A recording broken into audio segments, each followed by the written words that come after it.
Hi, I'm Jeff Saylor, and welcome to this edition of the A&A Alert.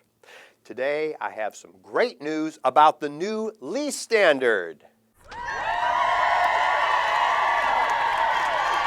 No, they're not giving an exception to not apply the standard for private companies. But there is good news. On Wednesday, February 15th, the FASB board did approve an update which will solve some major issues for many companies out there.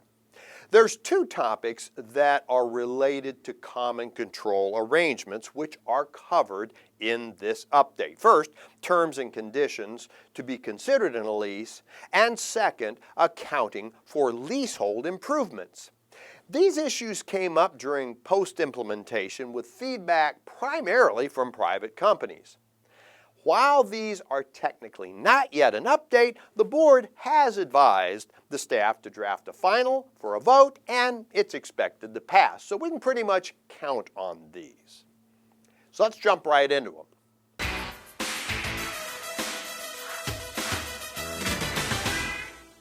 First one I want to talk about is terms and conditions to be considered.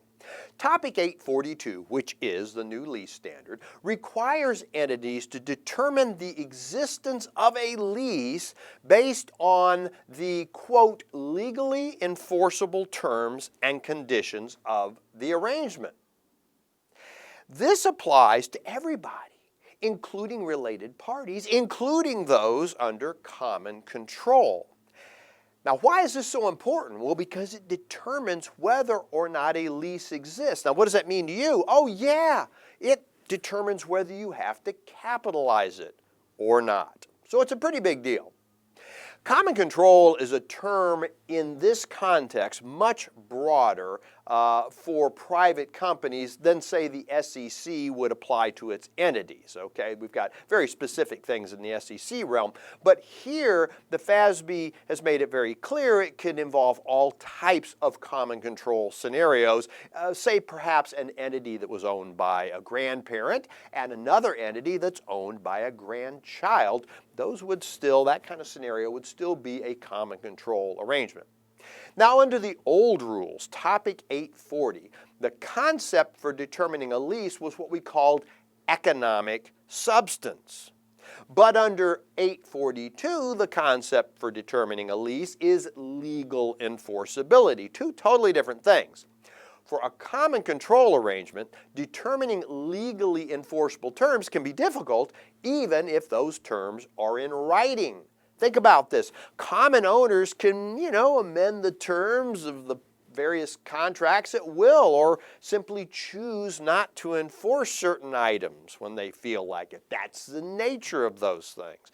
Thus, the common control poses issues related to what is actually legally enforceable. These are often not negotiated at arm's length. Duh. Thus, they don't align with other arrangements that might be out there. In addition, the arrangements may be unwritten or lack sufficient detail in the first place. I mean, for instance, there might not be any renewal options addressed, even though we all know that there's going to be one in there. Now, due to these factors, private companies were afraid that a legal opinion, actually going out and paying an attorney to figure this out, would be required to determine whether or not a lease existed. And of course, that's going to create all kinds of undue burden, cost, and everything else.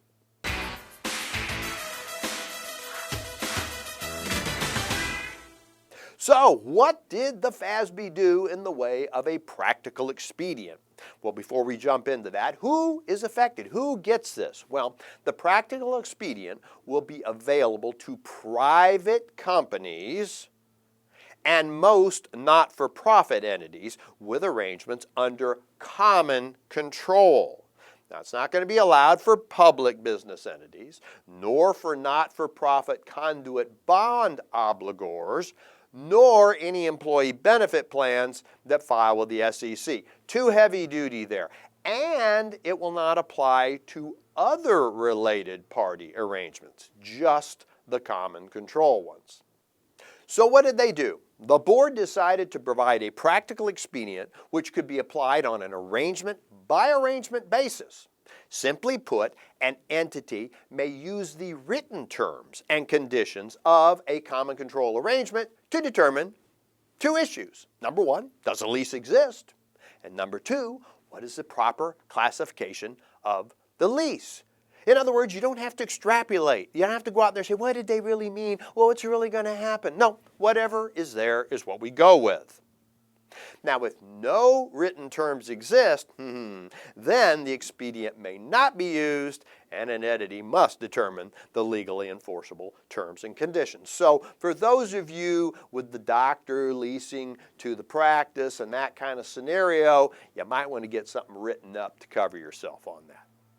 So for transition, if you adopt the practical expedient in conjunction with the adoption of 842, in other words, when you actually put in the new lease standard, then you must use the same transition method that you elected for 842. Otherwise, you may adopt either of these two items. First, prospectively to all arrangements that commence after the adoption of the standard, or retrospectively to the beginning of the earliest period presented. Effective date for this is effective for all entities with fiscal years beginning after December 15th of 2023, including interim periods within. And of course, early adoption is allowed. So if you are implementing leases right now for 2022, then in fact, you can put this in place.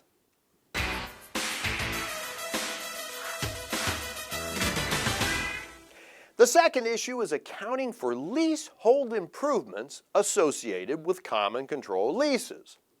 Leasehold improvements are improvements made by the lessee to the underlying leased asset. You're leasing a building and you fix it up. They're recognized on the lessee's balance sheet only when a lease exists. I mean, if you go fixing up things in somebody else's property, now you can see why that's not really your asset now, is it? Topic 842 requires these leasehold improvements to be amortized over the shorter of the useful life of the improvements or the lease term, which seems reasonable in most cases. But many common control lease arrangements have a short term, maybe 1 year. That's not uncommon at all. And so a concern was that under the new guidance, improvements would be required to be amortized over a much shorter period than their actual economic life, and obviously that would not result in a faithful representation at all. So the board felt that leasehold improvements with common control leases are economically different from other arrangements not under common control. And I think that's a pretty good conclusion there. Improvements are often made at the direction of the common owners, and that's very, very different.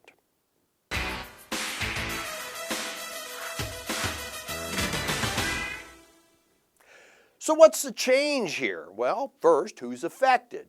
This amendment would apply to all lessees who are in a lease under a common control arrangement where the lessee is the owner of the leasehold improvements. Now, this would include public entities, private entities, and not-for-profit entities. So this is not just limited to the private arena. For all leases under common control, leasehold improvements will be amortized over the useful life of the improvement to the common control group as long as the lessee controls the use of the underlying asset through a lease. If the lessor obtained the underlying asset through a lease with another party who was not under the common control, then the amortization period may not exceed the term with the lessor's lease with the other entity. When the lessee no longer controls the use of the underlying asset, they move out per se, the residual amount of the improvements will be accounted for as a transfer between common entities through an adjustment to equity, or in the case of not-for-profits, to net assets. And they do point out that impairment guidance will still remain in place, and you'll have to deal with that if that comes up. Transition.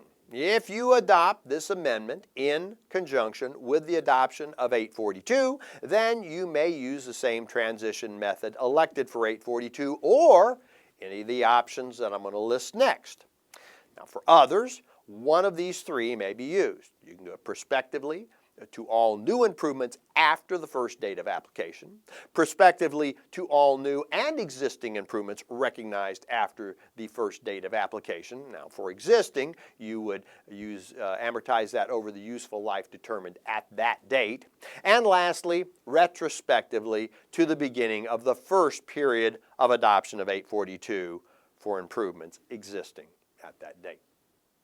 Effective date here, effective for all entities for fiscal years beginning after December 15th of 2023, including the interim periods, and early adoption is allowed. That wraps up our A&A Alert. If you need any help with leases or simply need some engaging and entertaining A&A CPE on a variety of topics, please check out my numerous webcasts at jeffsaylor.com or come and see me at a live event this year. Thanks for watching.